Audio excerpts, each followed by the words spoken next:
નમસ્કાર દર્શક મિત્રો, તળાજા એક્સપ્રેસમાં તમારું સ્વાગત છે. જોઈએ હવે મહત્વના સમાચાર. તળાજા શહેરના લોકો ઉભરાતી ગટરથી પરેશાન. વારંવાર રજૂઆત કરવા છતાં પણ ઉભરાતી ગટરનો ઉકેલ આવતો નથી એવું સ્થાનિક લોકો દ્વારા નગરપાલિકાના કર્મચારીઓ ઉપર આક્ષેપ કરવામાં આવી રહ્યો છે.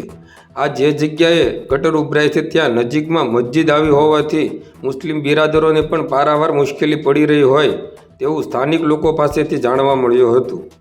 તાત્કાલિક ધોરણે આ ઉભરાતી ગટરની સમસ્યાનો હલ કરવામાં આવે તેવું સ્થાનિક લોકોની માંગણી છે. તળાજા નગરપાલિકામાં અવારનવાર રજૂઆત કરવા છતાં પણ આ ઉભરાતી ગટરની સમસ્યાનો હલ કરવામાં આવતો નથી તેવા સ્થાનિક લોકો દ્વારા આક્ષેપ કરવામાં આવી રહ્યા છે. આવા અવનવા સમાચારો જોવા માટે અમારી તળાજા એક્સપ્રેસને લાઇક, શેર અને સબસ્ક્રાઇબ કરવાનું ચૂકશો નહીં. ધન્યવાદ. નામ તમારું? આ તમે ફરિયાદ કરવા ગયા હતા નગરપાલિકામાં? રાજુભાઈ હતા એને કીધું હતું મેં. હા, તો રાજુભાઈ આવ્યા હતા? નહીં, એ નહોતા આવ્યા, એના માણસો આવ્યા હતા. તો ભાઈ સારી કરી ગયા હતા કે નહીં? બરોબર નહોતી કરી, અમને કરીને વ્યાઈ અને જ્યારે કરી ત્યારે બરોબર હતી, પણ બંધ નથી થતું પાણી. આપણે નમાજી નીકળે ને પણ તકલીફ પડે છે? બહુ કાંટા ઉડે, બધાને તકલીફ બહુ પડે છે.